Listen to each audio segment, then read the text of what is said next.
الحمد لله الذي لا يبلغ مدحته القائلون ولا يحصي نعماءه العادون ولا يؤدي حقه المجتهدون وترى الخلائق بقدرته ونشر الرياح برحمته وغدنا بالسحور ميدانا أرضه والصلاة والسلام والتحية والإكرام على النبي المصطفى والرسول المجتبى الذي دنا فتدلى فكان قاب قوسين أو أدنى هو الذي سمي في السماء بأحمد وفي الأرضين بأبي القاسم المصطفى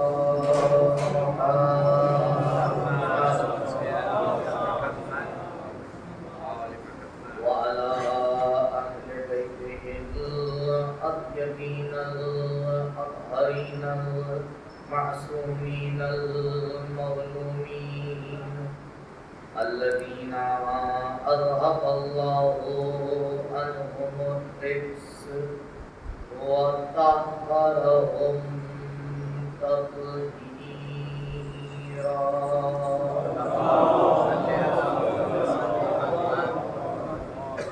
ولا سيما على الحجة الثاني عشر بقية الله المنتظر ولعنة الله على أعدائهم وقتلتهم ومنكر فضائحهم أجمعين من الآن إلى لقاء يوم الدين أما بعد فقد قال الله الحكيم في بيانه الكريم وهو أصدق القائلين وقوله الحق أعوذ بالله من الشيطان الرجيم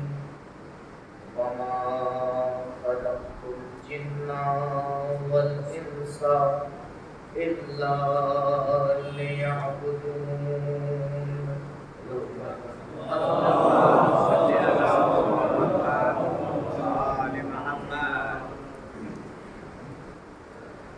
اللہ کائنات اپنی آخری کتاب میں سورہ مبارکہ ذاریات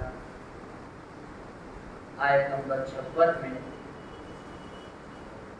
اپنی اس کائنات کی خلقت کے مقصد کو بیان کر رہا ہے. وَمَا خَلَقْتُ الْجِنَّ وَالْإِنسَ إِلَّا لِيَعْبُدُونِ. ہم نے جناتوں کو اور انسان کو خلق نہیں کیا مگر عبادت کے لیے. بارہا اس آیت کو آپ نے سنا ہوگا کہ جس میں مقصد خلقت کو آگے بیان کیا گیا ہے اور اہم مقصد ہے چاہے جنات ہو چاہے انسان ہو دونوں کے لیے بیان کیا جا رہا ہے کہ دیکھو پروردگار نے تمہیں جو خلق کیا ہے اس کا مقصد یہ ہے کہ تم عبادت کرو. جب عبادت کسی مخلوق کا مقصد بن جائے تو پھر ظاہری طور پر یہ لگتا ہے کہ اگر اس کی زندگی کا پورا حصہ نہیں تو اکثر حصہ عبادت میں ہی گزرنا چاہیے، کیونکہ اس کو بنانے کا مقصد ہی یہی ہے۔ تو اگر انسانوں کو بنانے کا مقصد پروردگار کا یہ ہے کہ وہ عبادت انجام دیں، تو پھر 24 گھنٹے میں یہ 17 ہی رکعت نماز کو پڑھوائی جاتی ہے، سال بھر میں ایک ہی مہینے روزہ کیوں رکھوایا جاتا ہے؟ جو بچا ہوا مال ہے اس میں 20% ہی خمس کیوں نکالا جاتا ہے؟ اور پوری عمر میں ایک ہی مرتبہ حج کیوں واجب ہوتا ہے؟ اگر مقصد خلقت عبادت ہے تو اگر انسان کی زندگی کا اکثر حصہ عبادت میں نہ گزرے تو کیا آپ کو لگ رہا ہے کہ یہ مقصد پورا ہو جائے گا؟ اگر کسی شے کو کسی مقصد کے لیے بنایا جائے اور 24 گھنٹے میں 20 ہی منٹ اس سے کام لیا جائے، آپ ایک مزدور کو لے کے آئیے، یہ بھائی تمہیں 8 گھنٹے کام کرنا ہے، اس مقصد سے ہم تمہیں لے کے آئیں، اور لانے کے بعد آپ اسے ڈرائنگ روم میں بیٹھا لیجیے، یہ بھائی ابھی آپ چائے پیجیے، پھر تھوڑی دیر بعد آپ سے پوچھیے اللہ کام دیکھا جائے گا، ابھی تو کھانے کا ٹائم ہے، آپ فی الحال کھانا نوش فرمائیے، پھر وہ آپ سے پوچھے کہ بھائی آپ کس مقصد سے یہ لے کے آئے؟ پھر تھوڑی دیر کے بعد آپ ابھی تو شام کا ٹائم ہو گیا، شام کی چائے پی لیجیے، اور جب 8 گھنٹے ہو جائیں تو کہے گا بھائی 500 روپے میرے نکالیے، آپ نے کچھ کیا ہی کہاں؟ کہے گا بھائی میں تو کرنے کو تیار تھا، آپ نے کروایا ہی کہاں؟ میں تو صبح سے اسی انتظار میں بیٹھا ہوں، بار بار آپ سے کہہ رہا ہوں۔ اگر انسان آ کے کہے پروردگار میں تو تیار تھا، تو نے 17 ہی رکعت کیوں واجب کی؟ میں تو تیار تھا، تو نے ایک ہی مہینہ کیوں روزہ واجب کیا؟ تو ایک طرف تو اعلان قدرت ہی ہو رہا ہے کہ خلق ہی کیا ہے عبادت کے لیے، اور دوسری طرف سے اگر کہیں میری بات خدا کو پسند آ جائے وہ کہے کہ آج سے ہم چینج کر رہے ہیں، سے آپ پریشان نہ ہوں، دین بدلنے والا نہیں، کیونکہ بدلی وہ چیز جاتی ہے جو کامل نہ ہوئی ہے۔ اگر کوئی عبادت تکمیل ہو جائے تو پھر اس میں کوئی تبدیلی نہیں آتی، اور ہمارا مکتب قدیر میں تکمیل ہو چکا ہے۔ جو مکتب تکمیل ہو جاتا ہے پھر اس میں نہ کچھ بڑھایا جا سکتا ہے نہ کچھ گھٹایا جا سکتا ہے، بلکہ ذمہ داری یہ ہوتی ہے کہ اس کو سیکھا جائے اور سیکھ کر اس پر عمل کیا جائے، بڑھانا اور گھٹانے کی تو گنجائش ہے ہی نہیں۔ اور عجیب مسئلہ ہے، آپ غور فرمائیں، الیوم اکملت، پروردگار نے نہیں کہا ہے اکملنا، بہت سی جگہ پہ قرآن نے جمع کا صیغہ استعمال کیا، نحن نزلنا الذکر، ہم ذکر کو نازل کر رہے ہیں، لیکن جب دین کا مسئلہ آیا تو پروردگار یہ نہیں کہتا ہم دین کو کامل کر رہے ہیں، کہتا ہے میں دین کو کامل کر رہا ہوں۔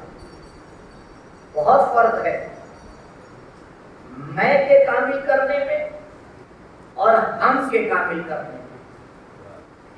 اگر ایک جماعت کا ذکر ہوتا تو آپ کہتے کئی لوگوں نے مل کے کامل کیا، لیکن پروردگار اعلان کر رہا ہے نہیں، میں دین کو کامل کر رہا ہوں، کیونکہ دین میں دخالت کا حق کسی کو میں نے نہیں دیا ہے، میرا دین ہے، میں نے بنایا ہے، میں نے ہی بھیجا ہے، میں ہی کامل کروں گا، لہذا کبھی اس بات کا اندیشہ نہ کرنا کہ پروردگار کے دین میں کسی کو دخالت کا حق دیا گیا ہے، نہ کسی کو پڑھانے کا حق دیا گیا ہے، نہ کسی کو کم کرنے کا حق دیا گیا ہے، بلکہ ذمہ داری یہ ہے کہ جیسے دین آیا ہے ویسے سیکھا جائے اور عمل کیا جائے۔ درود پڑھے پر محمد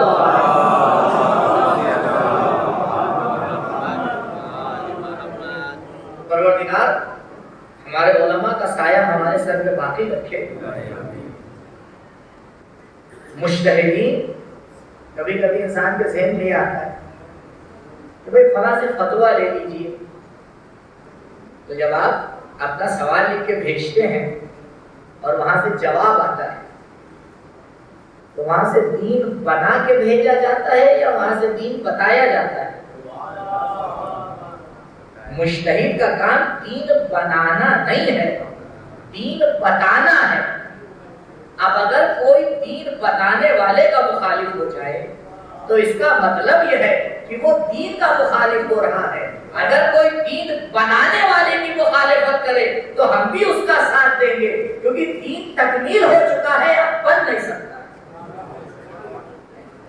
اسی ہندوستان کا واقعہ کئی بار میں پڑھ چکا ہوں، آپ کو بھی سنا، خدا غریب کا رحمت کرے، آیت اللہ ہوئی علیہ رحمت، یہ ان کے زمانے کا واقعہ۔ شادی ہوئی، رخصتی کے بعد بارات جا رہی تھی، ایکسیڈنٹ ہو گیا، اور ایکسیڈنٹ میں دولہا کا انتقال ہو گیا۔ اب انہیں شریعت کے قانون نہیں پتا تھے، قانون نہ پتا ہونا کبھی کبھی کتنی بڑی مشکلات کھڑی کر دیتا ہے۔ اب انہیں نے سوچا کہ بھائی شادی ہی تو ہوئی تھی، نکاح ہی تو ہوا تھا، دولہا تو بیچارہ گھر تک بھی نہیں پہنچ پایا۔ انہیں نے مہینے 10 دن کے بعد لڑکی کی دوسری شادی کر، جبکہ عدہ وفات اس پہ واجب تھا۔ شادی ہو چکی، کئی دن گزر گئے، نسل آگے بڑھ گئی، اب وہ بھولا بھٹکا کوئی مولوی ان کو مل گیا، پتا چلا کہ بھائی کیسے ہوا ہے، اس کو ماضی کے واقعات بتائے گئے، اس نے کہا بھائی یہ تو شادی ہی غلط ہوئی، اب کیا کیا جائے؟ تو انہیں نے پورا واقعہ لکھ کے بھیجا کہ ایسا ایسا ہوا، بتائیے اب کیا کیا جائے؟ مشکل تو یہی ہے کہ جب تک پڑھتی نہیں پوچھتے نہیں، جب تک کہ سر پہ آ نہ جائے تب تک کہ مولانا سے سوال ہی نہیں ہوتے۔ تو بھائی توضیح المسائل کے شروع میں ہی لکھا ہوا ہے کہ وہ مسائل جو آپ کے مبتلا پہ ہیں ان کا سیکھنا واجب ہے، یعنی پہلے سیکھ لو تاکہ عمل کے میدان میں مشکل نہ کھڑی ہو۔ پوچھا کیا، سوال کیا، جو جواب دیا عجیب جواب دیا، کہا ہمارا کام دین بتانا ہے، بنانا نہیں ہے۔ ابھی جو مسئلہ تم نے بگاڑا ہے اس کو ہم کیسے صحیح کر سکتے ہیں؟ بہت سے لوگوں کی توقع یہ ہے کہ مولانا کسی طرح سے ٹھیک کر دیجیے۔ بھائی میرے گھر کی تھوڑی کھیتی ہے کہ میں ٹھیک کر دوں، اور یہی معاملہ کبھی کبھی استخارے کے ساتھ بھی ہوتا ہے۔ پہلے سے سوچ کے آئیں گے کہ دیکھیے اچھا ہی آنا ہے، اور اگر اچھا نہیں آیا اچھا دوبارہ لکھوا دیں، صدقہ دے کے لکھوا لیا جائے۔ آپ دیکھ رہے ہیں معاشرے میں سب سے مظلوم چیز کا نام ہے دین۔ آپ نہیں مانیں گے، تھوڑی دیر بعد مانیں گے۔ معاشرے میں سب سے مظلوم چیز کا نام کیا ہے؟ دین۔ کیوں؟ دیکھیے ہر فن کے کچھ ذمہ دار ہوتے ہیں۔ اگر آپ کو گھر بنانا ہے تو گھر کا نقشہ بنانے کے، میپ بنانے کے کچھ ذمہ دار ہیں، انہیں انجینئر کہا جاتا ہے۔ اگر کوئی بیمار ہو جائے تو اس کو دوا دینے کے کچھ ذمہ دار ہیں، انہیں ڈاکٹر کہا جاتا ہے۔ جب نقشہ بن جائے تو اس کے بعد عمارت کھڑی کرنے کے کچھ ذمہ دار ہیں جنہیں معمار کہا جاتا ہے. تو آپ کسی بھی شعبے میں چلے جائیں اس شعبے کا ایک ذمہ دار ہوتا ہے کہ جو اس شعبے سے واقفیت رکھتا ہے، اس کی باریکیوں کو جانتا ہے، اس کی اونچ نیچ کو جانتا ہے. لہذا اگر آپ کا کام اس شعبے سے پڑتا ہے تو آپ کسی دوسرے شعبے کے ذمہ دار کے پاس نہیں جاتے ہیں. ہم نے آج تک نہیں دیکھا کہ اگر کسی کو اپنے گھر کا میپ بنوانا ہے تو وہ ڈاکٹر کے پاس پہنچ جائے، اور اگر کوئی بیمار ہے تو وہ انجینئر کے پاس پہنچ جائے. اتنی سمجھ تو پروردگار نے سب کو دی ہے نا، اتنی سمجھ سب کو دی ہے کہ دیکھو جو ٹاپک ہوگا، جو سبجیکٹ ہوگا، اسی کے ذمہ دار کے پاس جانا، اور کوئی کسی پہ اعتراض نہیں کرتا. وہاں پوچھا جاتا ہے کہ ایک اچھا ڈاکٹر بتائیے. بھائی اچھا ڈاکٹر کیوں پوچھ رہے ہو؟ کیونکہ بیمار کو دکھانا ہے. بھائی ایک اچھا انجینئر بتائیے. اچھا انجینئر کیوں ڈھونڈ رہے ہو؟ کیونکہ گھر بنوانا ہے. کوئی فلاں شعبے کا اچھا بتائیے کیونکہ اس شعبے میں کام ہے. تو یہ انسان کی فطرت ہے کہ جس شعبے میں اسے کام ہوتا ہے وہ اسی میں جاتا ہے اور وہاں بہتر سے بہتر تلاش کرتا ہے. لیکن دین کی مظلومیت یہ ہے، جیسے ہی دین کا مسئلہ آتا ہے تو ہر کسی سے پوچھ لیا جاتا ہے، ہر کوئی نظر دینے لگتا ہے، ہوٹلوں میں چرچا ہونے لگتی ہے، اور پھر وہاں بہترین کو تو دیکھا ہی نہیں جاتا ہے، وہاں یہ دیکھا جاتا ہے مزاج کس سے مل رہا ہے. دین مزاج کا نام نہیں ہے، دین انسان کو پستیوں سے نکال کر بلندی تک پہنچانے کا نام ہے. درود پڑھے پر محمد و آلہ محمد.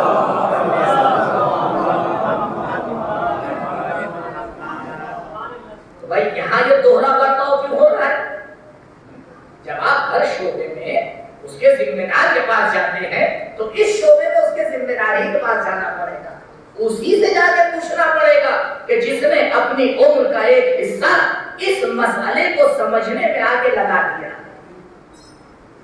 اس مسئلے کو سمجھنے میں لگا دیا، تو دین آگے آواز دے رہا ہے کہ ہم نے تمہیں خلق نہیں کیا مگر عبادت کے لیے. تو یہ تو ہو نہیں سکتا کہ پروردگار کا ایک مقصد ہو اور وہ اس مقصد کو پورا کرنے کا راستہ نہ بتائے. یہ تو ہو ہی نہیں سکتا. کیوں؟ کیونکہ پروردگار ہے حکیم، اور حکیم کا کام بغیر حکمت کے نہیں ہوتا. ایسا تو ہو ہی نہیں سکتا کہ بغیر نعوذ باللہ سوچے سمجھے کر دیا. توحید کا ایک شعبہ ہے توحید توکل، یعنی صرف اور صرف اللہ پر بھروسہ کرنا. بہت اہم مسئلہ ہے.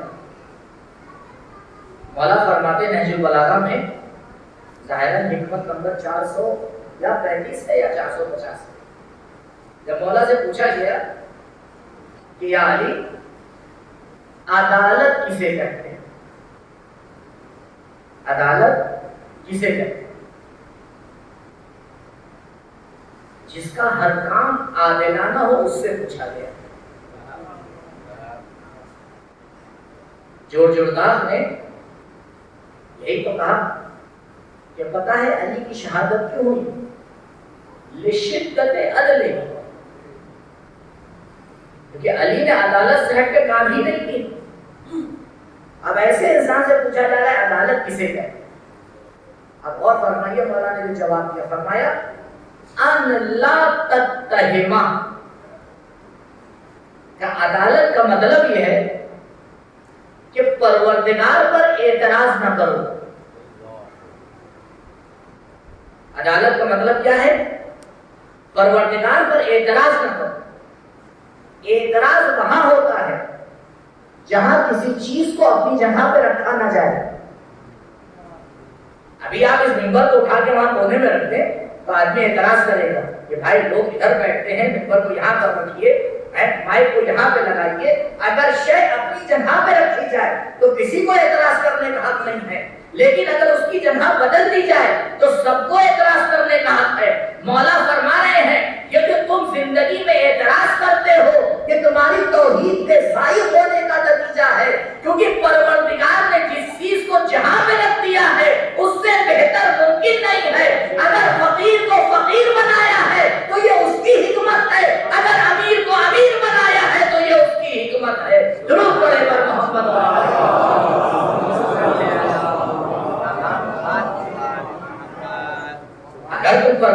کی حکمت کے اوپر ایمان لے آؤ تو تم کبھی اعتراض نہیں کرو گے. اسی لیے اگر ہمیں در سے حکمت پروردگار لینا ہے، ایک مرتبہ کربلا میں آئیے، پوری کربلا کی تاریخ میں آپ ایک جملہ نہیں دکھا سکتے ہیں کہ کربلا کے بڑوں کی بات تو بڑی دور ہے، کربلا کے بچوں نے کہیں پر اعتراض کیا ہو. یہ ایسی تربیت تھی. رزن پہ قضائہ و تسلیما لامرہ کا جملہ بتا رہا ہے کہ حسین ہر مرحلے پہ آواز دے رہے ہیں، پروردگار تو حکیم ہے، تیری حکمت کے سائے میں ہو رہا ہے، لذا تیرا بندہ بھی راضی ہے، تو بھی راضی ہے. درود پڑھے پر محمد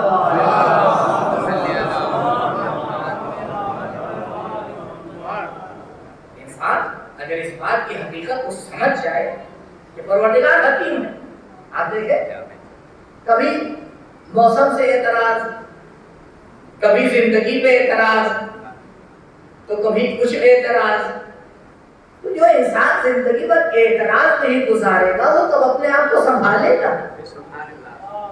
جو بھی سنبھالنے کے لیے شرط ہو جاتا ہے، زندگی اعتراض میں گزرتی ہے، اطمینان ہوتا ہی نہیں، سنبھلنے کی نوبت ہی نہیں آتی. ڈاکٹر کیا کہتا ہے کہ بھائی دیکھیں ٹھیک ہے آپ بیمار ہیں، لیکن ذرا سا اپنے ذہن کو اطمینان میں لے کے آئیے تب یہ بیماری ٹھیک ہوگی. آج آپ دیکھیں بڑے لوگوں کی بیماری سب کچھ ہے، ہر نعمت موجود ہے، اس کے باوجود بھی جب تک رات میں 2-3 ٹیبلٹیں نہیں کھا لیتے نیند نہیں آتی. بھائی یہ کون سی بیماری ہے؟ مولانا آپ کو نہیں پتا، یہ نئی بیماری، اسے کہتے ہیں ٹینشن. ارے کیوں ہوتا ہے ٹینشن؟ کیونکہ یہی نہیں پتا اگلے پل ہونے کا حال ہے. اور جسے اس پر بھروسہ ہے، جسے اس پر بھروسہ ہے، اس کے اصحاب آواز یہ دیتے ہیں ہمارے لیے کیا فرق کرتا ہے موت ہم پر آ پڑے یا ہم موت پر جا پڑے، ہم تو اتنی اطمینان کی زندگی گزارتے ہیں کہ شب عاشور ہوتی ہے پوری رات عبادت پروردگار میں گزاری جاتی ہے. عبادت پروردگار میں گزاری جاتی ہے. عبادت پروردگار پر ایمان بہت ہے، مسئلہ ایسی ہے کہ پروردگار حکیم ہے. امام حسین علیہ السلام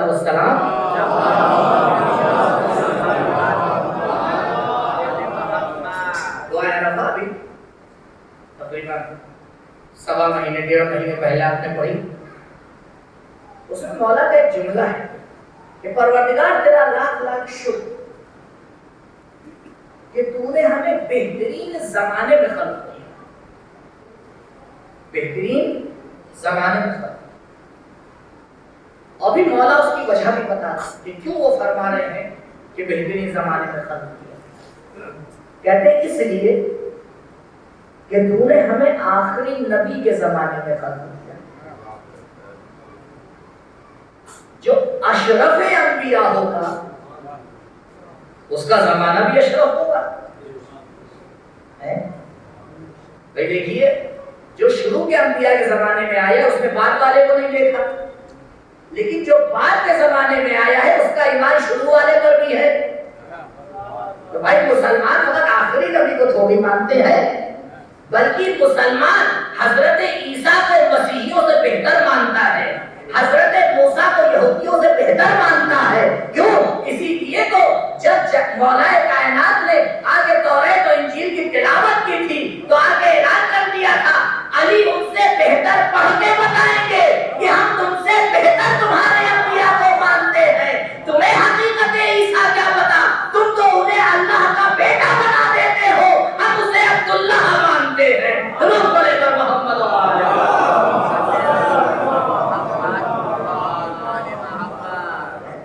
تو وجہ جو مولا نے بتائی ہے مجھے اس کے اوپر ایک منٹ روکنا ہے. مولا نے وجہ کیا بتائی؟ اس لیے پروردگار کا شکر کیا جا رہا ہے کیونکہ پروردگار نے مولا فرمانے انہیں بہترین زمانے میں خلق کیا. اور وجہ کیا ہے؟ کہ کیونکہ وہ آخری نبی کا زمانہ ہے۔ اگر معیار یہی ہے، اگر قانون اور پرنسپل یہی ہے، تو تھوڑا سا اور آگے بڑھیے۔ آپ دو انسانوں کے بارے میں غور کیجیے۔ ایک انسان رسول کے زمانے میں ہے لیکن مولا کائنات کے زمانے میں نہیں، اور دوسرا انسان مولا کائنات کے زمانے میں ہے لیکن رسول کے زمانے میں نہیں ہے۔ تو نہ ہوا کرے، لیکن جو علی کو مانتا ہے وہ نبی کو تو مانتا ہے، کیونکہ علی کو ہم نے پہچانا ہی ہے نبی کے ذریعے۔ اب آپ ایسے ہی آگے بڑھتے چلے جائیے۔ کوئی پانچویں امام کے زمانے میں ہے تو اس نے 4 کا زمانہ سنا ہے، 1 کا دیکھا ہے۔ کوئی چھٹے کے زمانے میں ہے تو 5 کا سنا ہے، چھٹے کے زمانے میں ہے۔ تو عزیزوں آپ خود سوچئے کہ ہمیں پروردگار کا کتنا شکر کرنا چاہیے کہ پروردگار نے ہمیں آخری حجت کے زمانے میں خلق کیا ہے۔ کہا اس سے بہتر ممکن ہی نہیں ہے۔ یہ وہ قوم ہے جو تمام انبیاء کو بھی جانتی ہے، تمام اولیاء کو بھی جانتی ہے، اور عالی ترین امام کے زمانے میں اس کا وجود دیا ہے۔ ان سے اعلیٰ کوئی ممکن ہی نہیں ہو سکتا ہے۔ درود پڑھے بر محمد۔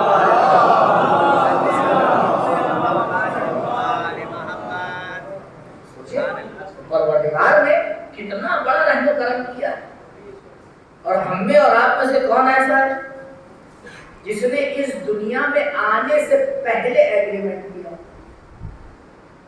5-6 منٹ میرے ساتھ رہیے گا، ویسے تو پوری مجلس میں آپ کو میرے ساتھ رہنا ہے، لیکن کچھ باتیں ایسی ہوتی ہیں جہاں پہ تاکید میں کرتا ہوں کہ میرے ساتھ رہے۔ کس نے ایگریمنٹ کیا پروردگار سے؟ کہ پروردگار ایشیا کے، ہندوستان نامک ملک کے، یو پی علاقے کے فلاں شہر کے فلاں شہر محلے میں فلاں گھر میں پیدا ہونا ہے۔ کسی کو یاد آ رہا ہے؟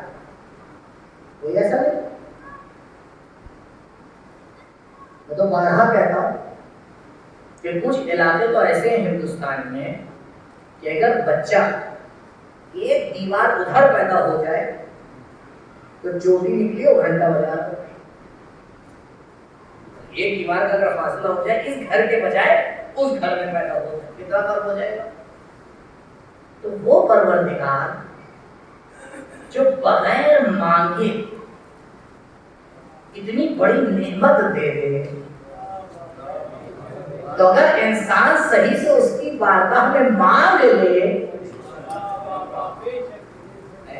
آپ بتائیں بغیر مانگے ہی تو اس نے عطا کیا ہے بہترین زمانہ، اعلی ترین مکتب، اعلی ترین افکار، کہاں ملے گا ایسا؟ لیکن پروردگار حکیم ہے، پروردگار حکیم ہے، تو اگر اس نے ہمیں اس زمانے میں خلق کیا تو کوئی حکمت ہے یا نہیں؟ 500 سال پہلے خلق کر دیتا، 1000 سال پہلے خلق کر دیتا، اس نے اس زمانے میں خلق کیا تو کوئی حکمت ہے، کوئی وجہ ہے۔ اب اس وجہ کو ہمیں اور آپ کو تلاش کرنا ہے کہ پروردگار تو نے ہمیں اس زمانے میں خلق کیا ہے تو اس کے پیچھے حکمت کیا ہے؟ شاید ایک حکمت یہ ہو کہ دیکھو تمہیں ایسے زمانے میں خلق کیا ہے جہاں نہ کسی نے نبی کو دیکھا ہوگا، نہ کسی نے امام کو دیکھا ہوگا، صرف عقل کی سمجھداری کے اوپر وہ نبی کو بھی مان رہا ہوگا، وہ امام کو بھی مان رہا ہوگا، یعنی یؤمنون بالغیب کا بہترین مصداق ہوگا۔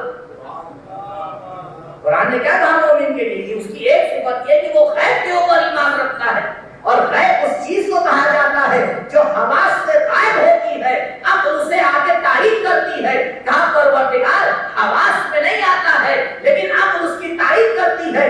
تو تمہارا زمانہ وہ ہے کہ تم نے اللہ کو نہیں دیکھا، تم نے رسول اللہ کو نہیں دیکھا، تم نے ولی اللہ کو نہیں دیکھا، لیکن اللہ میں بھی ایمان ہے، رسول اللہ میں بھی ایمان ہے، ولی اللہ میں بھی ایمان ہے۔ تو جب بغیر دیکھے اتنا ایمان ہے تو اگر دیکھ لو گے تو کس درجے میں فائز ہو جاؤ گے؟ جو نبی نے فرمایا کہ آخری زمانہ ایسا ہوگا نزدیک غیبت حضور کی طرح ہوگی، غیبت کا زمانہ حضور کی طرح ہوگا۔ نہیں عزیزوں، آپ مثال دیکھ لیجئے، میں ایک مثال دے رہا ہوں اور فرمائیے گا۔ ابھی آپ کے سامنے اعلان کر دیا جائے آپ کے 12 بجے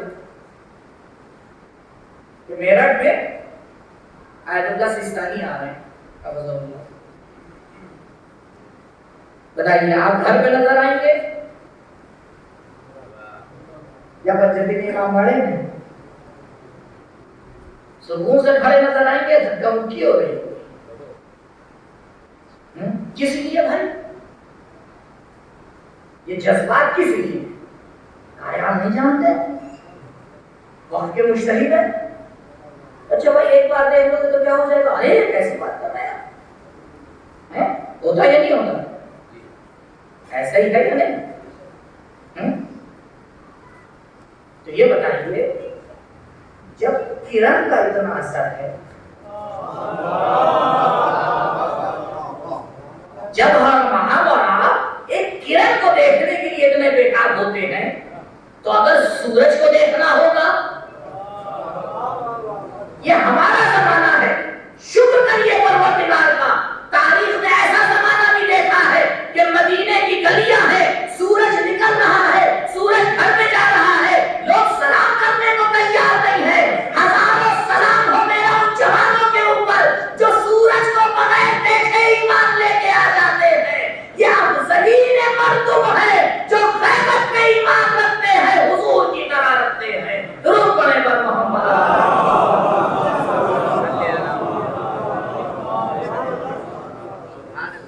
پروردگار نے ہمیں یہ توفیق دی، لیکن عزیزوں یہ تو ابھی سکے کا ایک گروہ ہے۔ پروردگار نے یہ ہمیں توفیق دی اور وہ حکیم ہے۔ فعل الحکیم لا یخلو عن الحکمہ، حکیم کا فعل حکمت سے خالی نہیں۔ آئیے سوچیں غور کریں کہ پروردگار ایسے زمانے میں تو نے کیوں خلق کیا جہاں ہر وقت زبان پہ یہ رہتا ہے بڑا پرآشوب ماحول ہے، بڑا برا زمانہ آ گیا ہے۔ 50 سال پہلے چلے جائیے تب بھی یہی کہا جاتا، 100 سال پہلے چلے جائیے تب بھی یہی کہا جاتا۔ اس کے پیچھے شیطانی سیاست ہے۔ مایوس انسان کچھ نہیں کر سکتا، امیدوار انسان پہاڑوں کو ہلا دیتا ہے۔ جو ایک مایوسی کی لہر دوڑا دی جاتی ہے، ارے مولانا بڑا برا زمانہ ہے، جی نہیں بڑا اچھا زمانہ ہے، کیونکہ ایک ذمہ داری ہے ہمارے اور آپ کے اوپر۔ پہلے زمانہ وہ نہیں تھا کہ آپ دین کو سمجھا دیے لوگ سمجھ جائیں، کیونکہ دین باپ دادا سے لیا جاتا تھا، عقل سے نہیں لیا جاتا تھا۔ پہلے میڈیا کا وہ زمانہ نہیں تھا، جو کتابوں میں لکھا تھا وہ کتابوں میں ہی رہتا تھا۔ آج جو کتابوں میں لکھا ہے وہ منظر عام پر آ گیا ہے۔ اب زمانہ بہت آگے بڑھ گیا ہے۔ عزیزوں پروردگار کا شکر ہے اس بات کے اوپر کہ اس زمانے میں خلق کیا گیا ہے، لیکن اب غور یہ کرتا ہے کہ ذمہ داری کیا ہے۔ کہا دیکھو جیسا عالی زمانہ ہوگا ویسے ہی عالی تمہاری ذمہ داری دی جائے گی۔ اب اپنی ذمہ داری کو 100 سال پرانی ذمہ داری سے میچ نہ کرنا۔ اب زمانہ ایسا ہے تمہیں اتنا سمجھدار بننا پڑے گا کہ تمہاری ہر حرکت کو دشمن دیکھ رہا ہے، تمہیں سوچ کے بولنا پڑے گا، تمہیں سوچ کے دیکھنا پڑے گا، تمہیں سوچ کے چلنا پڑے گا، تمہیں اپنا ہر پروگرام اتنی خوبصورتی سے بنانا پڑے گا تاکہ دشمن یہ نہ کہہ پائے کہ یہ علی والے ہیں، یہ تو ایسا ہی کرتے ہیں۔ درود پڑھیں بر محمد و آلہ۔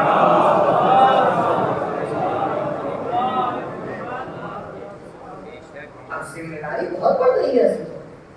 پہلے آپ ایک جملہ کہتے تھے، وہ جملہ وہی دفن ہو جاتا تھا جہاں آپ نے کہا ہے، لیکن آج ذرا آپ ایک جملہ بول کے دیکھیے، پوری دنیا میں گھوم کے دوبارہ آپ کے پاس آ جاتا ہے۔ تو اب جو ہے بڑے غور سے زبان ہلانے کی ضرورت ہے، یا پہلے زمانے میں تھا ایسا؟ پہلے زمانے میں آپ اپنی امام بارگاہ میں کچھ بھی کر لیجیے، کسی کو کیا پتا کیا ہو رہا ہے؟ لیکن آج تو آپ خود ہی 8 آنکھیں لگا کے پہنچا دیتے ہیں۔ پہلے ایک مجلس تیار کرتے تھے، پورے سال پڑھتے تھے، لیکن سال بھر میں ایک جگہ 2 بار بلایا نہیں جاتا ہے، تو ہو گیا تھا۔ آج ملا میرٹھ سے صبح کل پہنچے الہ آباد، مولانا صاحب رات میں میرٹھ والی مجلس میں نے سنی تھی، معلوم کیا پرسوں پہنچے الہ آباد سے لکھنؤ، کل رات میں آپ نے یہ پڑھا تھا، آج صبح یہ پڑھا تھا، اچھا لیجیے، کتنا زمانے میں فرق آ گیا ہے۔ اب سنیے حجت ناطق امام جعفر صادق علیہ السلام فرماتے ہیں العالم بزمانہ لا تہجم علیہ النوابس، وہ جو اپنے زمانے کو پہچانتا ہے وہ کبھی مشکلات میں گرفتار نہیں ہوتا۔ مشکلات میں وہ قومیں گرفتار ہوتی ہیں جو اپنے زمانے کی رفتار کو نہیں جانتی ہیں۔ اگر اپنے زمانے کی رفتار کو سمجھ لو گے تو پھر تم اس زمانے کی رہبری کرو گے، غلامی نہیں کرو گے۔ لہذا زمانے کی رفتار کو سمجھنے کی ضرورت ہے، اور ہمارے پاس تو ایسی مثالیں ہیں۔ جب آپ زمانے کو سمجھ جائیں گے تو دوسرا مسئلہ آئے گا ذمہ داری کا، کہ بھائی چلیے ہم نے زمانے کو سمجھ لیا، ذمہ داری کیا ہے؟ کہ تمہیں اس بات کی کوئی پرواہ نہیں کرنا چاہیے، تمہارا کام یہ ہے کہ اپنے زمانے کو پہچانو۔ اگر غاصبین کا زمانہ ہو تو کردار علی اپنا لینا، اگر معاویہ کا زمانہ ہو تو کردار حسنی پہ اتر آنا، اگر زمانہ یزیدی بن جائے تو حسین کا کردار لے کے آگے بڑھ جانا، اگر زمانہ ابن ہشام کا ہو جائے، اگر زمانہ ہشام کا ہو جائے تو سید سجاد کی طرح دعاؤں کا سہارا لے لینا، اگر زمانہ اور آگے بڑھ جائے تو باقر و صادق کی طرح علم کی یونیورسٹی بنا دینا، اگر زمانہ اور آگے بڑھ جائے تو قاسم کی طرح صبر کر کے سلاخوں کے پیچھے جا کے دین کی حفاظت کرنا، اگر زمانہ اور آگے بڑھ جائے تو مدینے سے دوس کے سفر کر کے آگے دین کو بچا لینا، اگر زمانہ اور آگے بڑھ جائے تو پھر نقی اور عسکری کی طرح رہنا لشکر کے درمیان لیکن دین کی حفاظت کرتے رہنا، اور اگر زمانہ غیبت کا آ جائے تو علماء کی سیرت کو دیکھتے رہنا، دین کو بچاتے رہنا۔ درود پڑھے پر محمد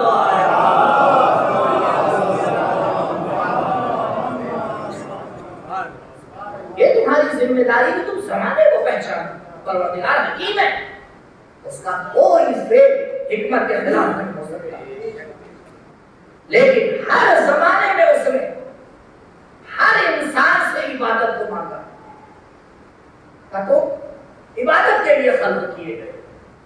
کہ پروردگار کیسے ممکن ہے کہ اس طرح سے عبادت ہو کہ مقصد پورا ہو جائے؟ کہ نہیں ہو جائے گا۔ تم 2 شرطوں کو سمجھ جاؤ، 2 شرطیں سے اگر انسان 2 شرطوں کو پورا کر دے تو اس کا کام شریعت میں عبادت کہلاتا ہے، اور اگر ان 2 میں سے ایک پوری نہ ہو تو پھر اسے ایکسرسائز کہتے ہیں، نماز نہیں کہتے، پھر اسے بھوک کہتے ہیں، روزہ نہیں کہتے، پھر اسے چکر کاٹنا کہتے ہیں، طواف نہیں کہتے۔ کیا شرط ہے؟ 2 شرطیں، بہت سمپل سی شرط، کہنے میں تو بہت آسان ہے۔ پہلی شرط یہ ہے اللہ کے لیے ہو۔ آپ بتائیں نماز کی سٹارٹنگ کہاں سے ہوتی ہے؟ نماز کی سٹارٹنگ تکبیرۃ الاحرام سے نہیں ہوتی، نیت سے ہوتی ہے، اور نیت کا وجود ہے قربت اللہ کے اوپر۔ روزے کی سٹارٹنگ کہاں سے ہوتی ہے؟ اذان صبح سے؟ جی نہیں، آپ کو اذان صبح سے پہلے نیت کرنا ہے. تو شروعات کہاں سے ہوتی ہے؟ احرام باندھنے سے پہلے آپ کو نیت کرنا ہے. خوف نکالنا ہے تو نیت کرنا ہے. عبادت بغیر نیت کے ہوتی ہی نہیں ہے. سر رکن عبادت ہے. بغیر قربتاً اللہ کی عبادت کہاں سے ہوگی؟ تو اگر انسان نماز پڑھ رہا ہے دکھانے کے لیے تو یہ نماز نہیں ہے. کیونکہ ہم نے تاریخ میں ایسے ایسے لوگ دیکھے ہیں جن کے ماتھوں پہ گڈھے تھے، لیکن جس نے نماز کو بچایا تھا اس کے سامنے آ کے کھڑے ہو گئے. نماز نہیں ہے، نماز نہیں. پہلی شرط قربت اللہ. عزیزوں بڑا بے وقوفوں والا سودا ہے کہ ہمارے عمل کے دو خریدار ہوں، ایک اللہ، ایک عام انسان. دونوں خریدنے کے لیے تیار ہیں، اور انسان عمل کو خدا کے بجائے ایک فانی انسان کے ہاتھ بیچ دے. آپ بتائیں کتنا بے وقوفی کا سودا ہے. ہاں ایک طرف پروردگار خریدنے کے لیے کھڑا ہو کہ لاؤ اپنے عمل کو میں خریدنے کے لیے کھڑا ہوں، لیکن یاد رکھنا پھر میں اپنے عمل میں کسی کو شریک نہیں ہونے دیتا، کیونکہ میں وحدہ لا شریک ہوں. لہذا تمہارا عمل بھی وحدہ لا شریک کے لیے ہونا چاہیے.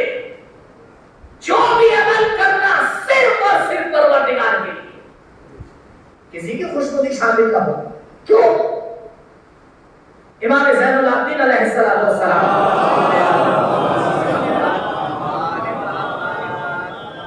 ان ہستیوں نے ہماری زندگی کی ہر مشکل کا سلوشن دیا، ہر مشکل. لیکن مصیبت تو یہ کہ ہم جا کے پتہ نہیں کرتے. فارسی میں ضرب المثل ہے گرگتا کاہل قوت تقصیر صاحب مانے چیز. اگر مانگنے والا ہی کاہل ہو تو بھی دینے والے کی کیا غلطی ہے؟ صبح آئے 6 بجے ہلکے سے ایک بار جو ہے وہ بیل بجا کے چلا جائے اور بھی کہ بھیا دن بھر سے مانگ رہے کسی نے کچھ دیا ہی نہیں. لیکن کچھ فقیر ایسے اڑیل ہوتے ہیں وہ دروازے کو چوکھٹ سے نکال دیں گے لیکن بغیر لیے نہیں جائیں گے. ہمیں تو کم سے کم اتنا فقیرانہ انداز تو ہونا چاہیے. اتنا فقیرانہ انداز تو. لیکن مولا کیا فرماتا ہے؟ مشکل ہے معاشرے میں ہم سب کو خوش کرنا ہے، سب کو خوش کرنا. دو ایسوں کو خوش کرنا ہے جن میں 36 کا آنکڑا ہے. سمجھتے نا 36 کا؟ اب تو سب انگلش مینوں میں انہیں یہ بھی نہیں پتا ہوگا 36 کا آنکڑا کیسے کہتے ہیں. بھیا ہندی میں 3 اور 6 اپوزٹ لکھا جاتا ہے، تو دونوں کا چہرہ ایک دوسرے کے اپوزٹ ہوتا ہے. سمجھا؟ اسے کہتے ہیں 36 کا آنکڑا. سمجھے نا؟ اب دو ہستیاں جن میں 36 کا آنکڑا ہے.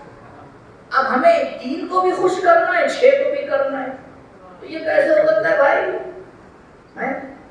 تو کبھی اس کے دروازے پہ گرتے ہیں، کبھی اس کے دروازے پہ الٹتے ہیں، کبھی یہاں پیر پھیلاتے ہیں، کبھی وہاں سو جاتے ہیں، کبھی ان کی گاتے ہیں کبھی ان کی گاتے ہیں. نہ وہ مانتے ہیں نہ یہ مانتے ہیں. مولا نے کہا بیٹا دیکھو یہ سب سیدھا سیدھا میں فارمولا دے رہا ہوں، کہاں تک دنیا میں تم سب کو خوش کرتے رہو گے؟ کیونکہ دنیا والوں میں تو مزاج ہی نہیں ملتے ہیں. جب باپ اور بیٹا تینوں گھوڑے پہ سوار ہوتے ہیں تب بھی اعتراض ہوتا ہے، جب تینوں اتر جاتے ہیں تب بھی اعتراض ہوتا ہے، جب جوان کو بیٹھا دیتا ہے باپ پیدل چلتا ہے تب بھی اعتراض ہوتا ہے، اور جب باپ بیٹھ جاتا ہے جوان کو پیدل چلاتا ہے تب بھی اعتراض ہوتا ہے. تو یہ تو دنیا کا حال ہے، کسی بھی حال میں تمہیں بے حال کیے بغیر رہیں گے نہیں. یہ تو دنیا کا طریقہ ہے. کب تک دنیا کے چکر میں پھنسے رہو گے؟ اسے بھی خوش کرنا ہے اسے بھی خوش کرنا ہے. ارے ایک طریقہ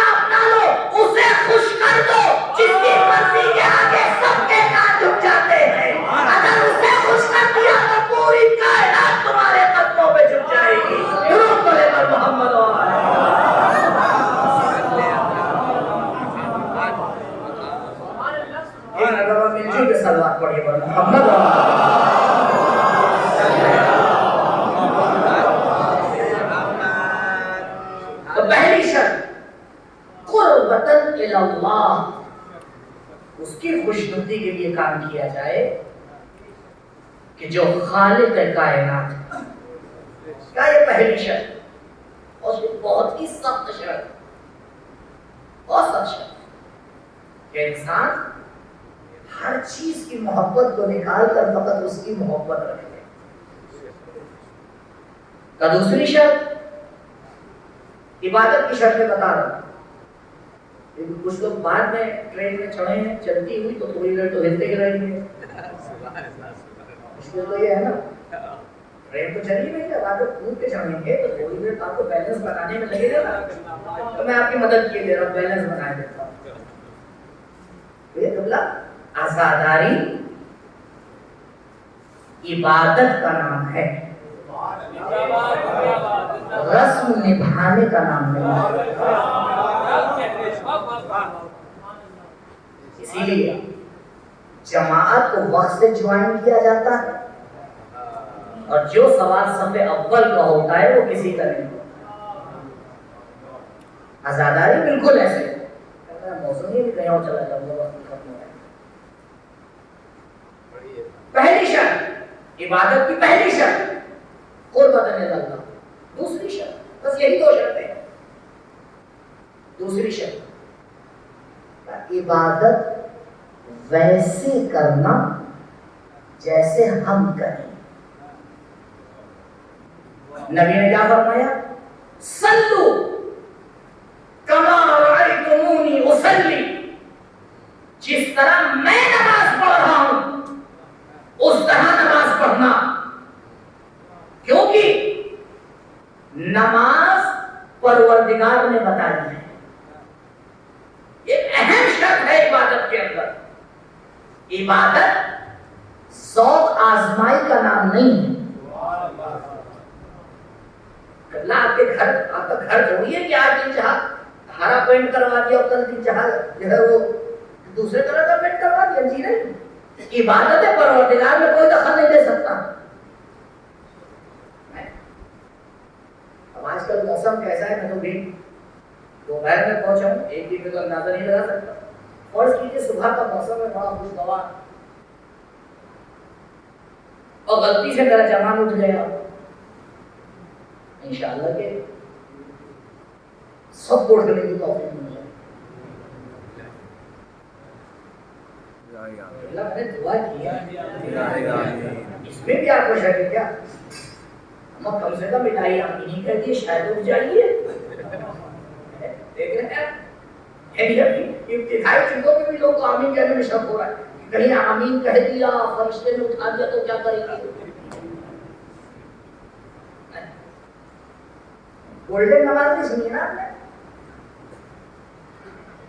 کچھ ہے ہمارے جوان اللہ سلامت رکھے، گولڈن نماز پڑھو۔ گولڈن کلر دیکھا نا کیسا ہوتا ہے؟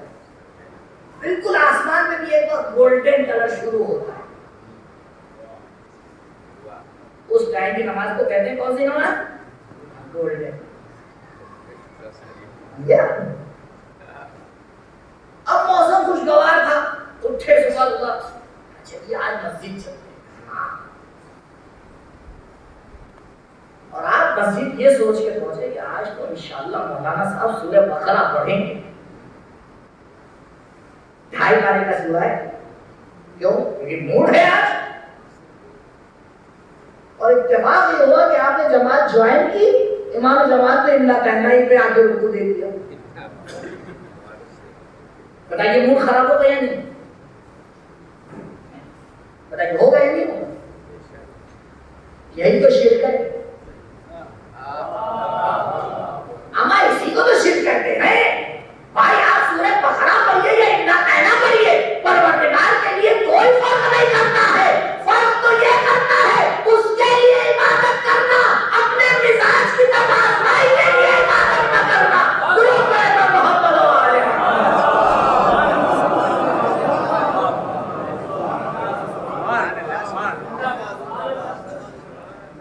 ابھی نماز عشاء میں اگر ہم یہاں کے ساتھ ہوتے تو ہم تو کہیں دوسرے محلے میں تھے، ہم نے پڑھی 2 رکعت، اور ہمارے ساتھ میں جو ساتھ نے پڑھی 4 رکعت۔ وہ کہتے وہاں مولانا مولانا کے تگڑا پگڑ باندھ کے دور سے دین ہم غریبوں کے لیے ہے. ہمیں 4 پڑھنا پڑی آپ کو 2 پڑھنا پڑی تو ہم یہی کہتے ہیں اللہ کہاں تک یہ 2 اور 4 کے چکر میں پڑ رہیے گا. میری ذمہ داری 2 رکعت ہے تو وہ آپ کے 4 کے برابر ہے.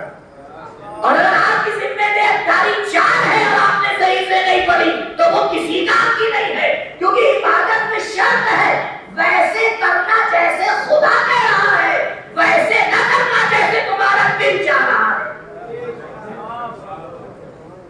اور فرمایا یہ 2 شرطیں ہیں عبادت کے اندر, 2 شرطیں ہیں عبادت کے اندر. پہلی شرط قربت الی اللہ, دوسری شرط ویسے ہو جیسے خدا چاہتا ہے.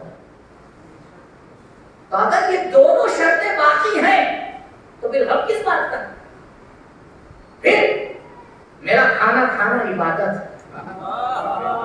میرا بستر پہ سو جانا عبادت, میرا علم حاصل کرنا عبادت, میرا جاب کرنا عبادت, میرا لوگوں کے چہرے کے سامنے مسکرانا عبادت, میرا فرش عزا پہ آ جانا عبادت, میرا فرش عزا کا انتظام کرنا عبادت, میرا ہر کام عبادت ہو جائے گا. بس دونوں شرطوں کا لحاظ کر لیجئے. خدا کے الجن والانس الا لیعبدون, اے انسان تجھے میں نے خلق ہی نہیں کیا ہے مگر عبادت کے لیے. میں نے ایسے بندے خلق کیے ہیں جن کا تلوار چلانا عبادت, جن کا سو جانا عبادت, جن کا دعا کرنا عبادت, جن کا ہجرت کرنا عبادت. ان کی زندگی کو دیکھتا جا, اپنی زندگی کو عبادت بناتا چلا جا. درود پڑھے تو محمد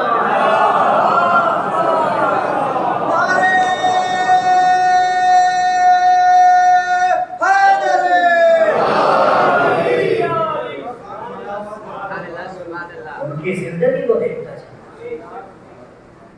ہماری زندگی میں ایک کام ہے جسے ہم کام نہیں سمجھتے. ایک کام ایسا ہے جسے ہمارا کام نہیں سمجھتے. اگر کوئی اپنا شیڈول بناتا ہے تو بہت کم اس کو دکھتا ہے, اور وہ ہے سونا. کچھ تو ہمارے جوان جب صبح سو کے تھک جاتے ہیں تو دوبارہ اٹھ کے پھر سو جاتے ہیں. کیا بیچارہ 12 گھنٹے سو کے پھر دوبارہ سو جائے گا. تو سونے کی کوئی حیثیت نہیں ہے. اردو کی بھی عجب لطافت ہے, اس کے لیے بھی لفظ سونا رکھا اور اس کے لیے بھی لفظ سونا رکھا. کہا کیوں؟ کیونکہ تاریخ میں ایک ایسا منظر آئے گا جہاں ایک اللہ کا بندہ سونے کو سونا بنا کے بتائے گا کہ جب ہم سونے پہ مرضی پروردگار خرید سکتے ہیں تو اگر جنگ میں اتر آئے تو کیا ہوگا؟ نصرت علی یوم الخندق افضل من عبادت الثقلین. ہماری ایک ضرب ہوگی پوری کائنات پہ باری ہوگی. درود پڑھے پر محمد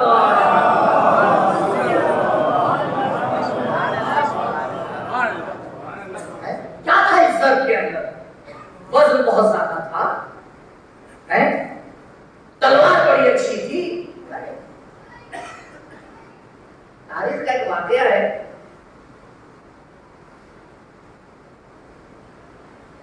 ایک سپاہی ہے بہت اچھا تلوار چلانے والا, اس کا نام ہے معدی کرم, بہت زبردست تلوار چلانے والا.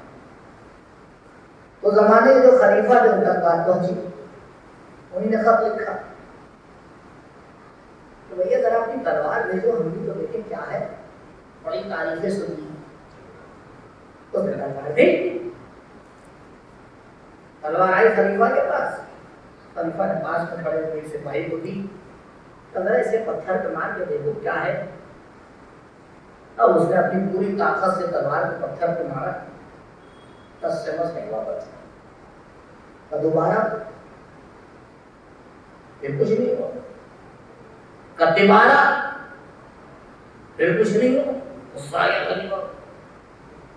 خلیفہ نے کہا لکھو خط, جیسا سنا تھا ویسا پایا نہیں. واپس دیکھو تلوار کیا بات ہے اس کا، بڑی تعریفیں سنی تھی، دور کے ڈور سہانے دیکھ لیا۔ مادی کرم نے ایک لائن میں جواب لکھا، خلیفہ تلوار مانگی تھی، بازو نہیں مانگا۔ سن لیا آپ نے واقعہ؟ اب آئیے عزیزوں، کبھی یہ نہ سمجھیے گا کہ مولا کا افتخار یہ ہے کہ ذوالفقار مل گئی، یہ تو ذوالفقار کو ناز کرنا چاہیے کہ علی جیسا بازو مل گیا۔ اگر علی کا بازو نہ ہوتا تو ذوالفقار نہ ہوتی۔ لا فتح الا علی پہلے کہا گیا، لا سیف الا ذوالفقار بعد میں کہہ کے بتایا۔ علی والوں کو ذوالفقار عطا کی جاتی ہے۔ درود پڑھے بر محمد و آلہ۔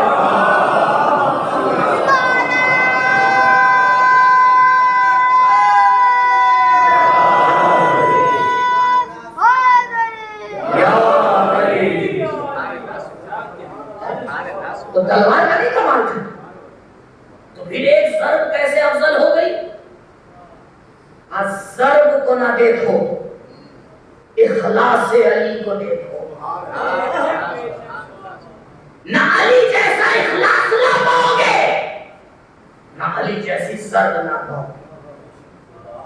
ضرب کو نہ دیکھو، اطاعت علی کو دیکھو۔ نہ علی جیسی اطاعت لا پاؤ گے، نہ علی جیسی ضرب لا پاؤ گے۔ تو یہی تو عرض کر رہا تھا، اگر اخلاص صحیح ہو جائے، اطاعت صحیح ہو جائے تو ہر کام عبادت بن جاتا ہے۔ انسان کا ہر کام عبادت بن جاتا ہے۔ پھر وہ مسکراتا ہے تو پروردگار مسکرانے پہ بھی ثواب لکھتا ہے، اگر وہ غضب کرتا ہے تو اس کے غضب کرنے میں بھی ثواب لکھتا ہے۔ حدیث آواز دیتی ہے کہ فاطمہ وہ ذات ہے کہ جس کی خوشی پہ پروردگار خوش ہوتا ہے، جس کے غضب پہ پروردگار غضب کرتا ہے۔ کہا اس ذات میں کیا آ گیا ہے؟ کہا تمہیں نہیں معلوم، اس کا ہر عمل خلوص سے ہوتا ہے، اطاعت سے ہوتا ہے۔ درود پڑھے بر محمد و آلہ۔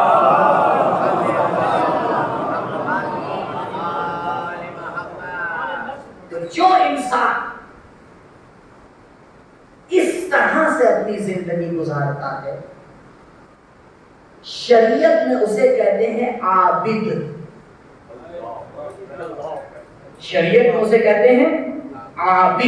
عابد یعنی عبادت گزار، یعنی وہ مقصد خلقت کو پورا کر رہا ہے۔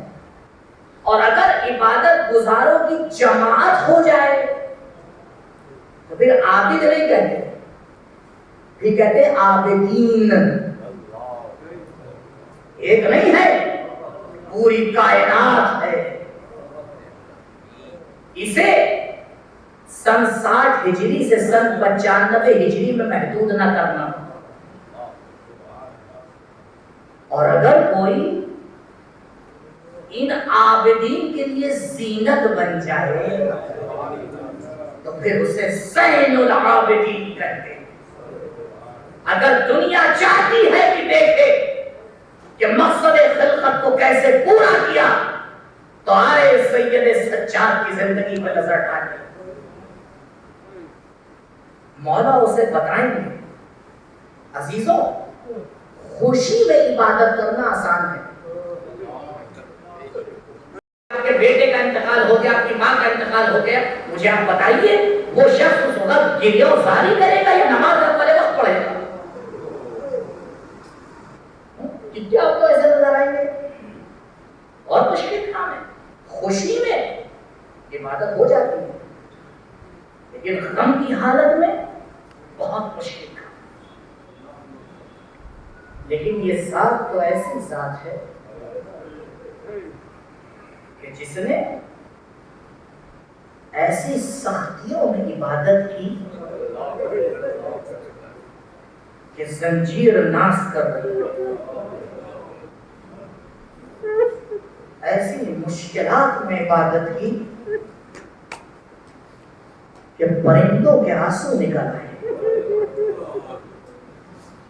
اللہ اکبر، زین العابدین، زینت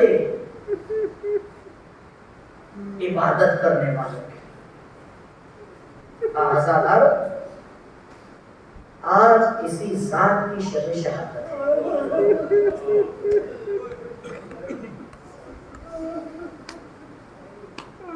34 یا 35 برس مولا نے بار بار کربلا کو دہرایا،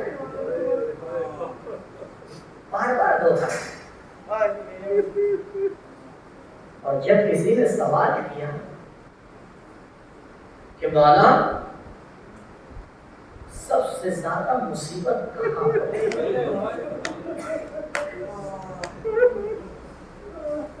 عجب جواب دیا، الشام، الشام۔ ہاں آزادارو، جب مولا کوفے سے شام جا رہے ہیں تو ساتھ ساتھ سر بھی چل رہے ہیں۔ تو آپ سوچیں شہدائے کربلا کے اوپر جو ظلم و ستم ہوا وہ 10 محرم تک محدود، کیونکہ جب سر تن سے جدا ہو گیا تو ظلم ختم ہو گیا۔ لیکن اللہ اکبر، سید سرجہاں جسے ایک بار نہیں بار بار شہید کیا گیا، جب نیزے بھائی کے سر دیکھا ہوگا، جب بار بار بابا کا سر دیکھا ہوگا، اسی لیے جب یہ کاروان رہا ہو کے مدینے آیا تو مولا نے بشیر کو آواز دی، بشیر تمہارا باپ شاعر تھا، کیا تم بھی شعر کہہ لیتے ہو؟ کہا مولا، کہا جاؤ مدینے والوں سے کہہ دو 28 رجب کا گیا ہوا قافلہ اب مدینے واپس آ گیا۔ بشیر نے کالا پرچم اپنے ہاتھ میں لیا اور مدینے کی گلیوں میں گھومنا شروع کیا اور آواز لگائی، الا یا اہل یثرب لا مقام لکم، اے مدینے والوں اب مدینہ رہنے کے لائق نہیں رہ گئے۔ نبی کے نواسے کو بھوکا پیاسا شہید کر دیا گیا، مدینے والے جمع ہو گئے، بشیر کیا کہہ رہے ہو؟ کہا امام مدینے کے باہر تمہارا انتظار کر رہے ہیں، خیمہ لگایا گیا، دار مختل کہتا ہے خیمے کے بیچ میں کرسی رکھی گئی، سید سجاد آئے، کرسی پہ تشریف فرما ہوئے، ایک ہاتھ میں مولا کے رومال ہے، رومال کو اپنے چہرے پہ رکھا اور رونا شروع کر دیا۔ جب مولا نے رونا شروع کیا مدینے والوں نے بھی رونا شروع کر دیا، پھر مولا نے ایک ایک کر کے مسائل پڑھنا شروع کیے۔ اللہ اکبر، کیا مسائل ہوں گے کہ جس نے خود منظر کو آگے احساس کیا ہے تو آگے کربلا کے مسائل پڑھ رہا ہے۔ اب مولا نے مدینے میں جینا شروع کر دیا، جب ماجرا ہونے لگا، قصائی قربانی کرنے سے پہلے چند بچوں کو آگے منتظم بناتے تھے، بچوں جاؤ ذرا گلی کے نکڑ پہ کھڑے ہو جاؤ، ہمیں اس جانور کو ذبح کرنا ہے، دیکھو اگر مولا آ رہے ہو تو مولا ہمیں بتا دینا۔ ارے یہ کیوں ہوا؟ کیونکہ جب بھی یہ امام گزرتے تھے اگر کوئی کسی جانور کو ذبح کر رہا ہوتا تھا ایک مرتبہ روکتے تھے، بھائی یہ بتاؤ اسے پانی پلا دیا ہے؟ وہ ہاتھ جوڑ کے کہتا تھا یہ بتا رسول اللہ، ارے ہم امت مسلمان میں سے ہیں، ہم پہلے اس کے کھانے اور پانی کو دیکھتے ہیں، یہ جانور کو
عجب منظر ہے.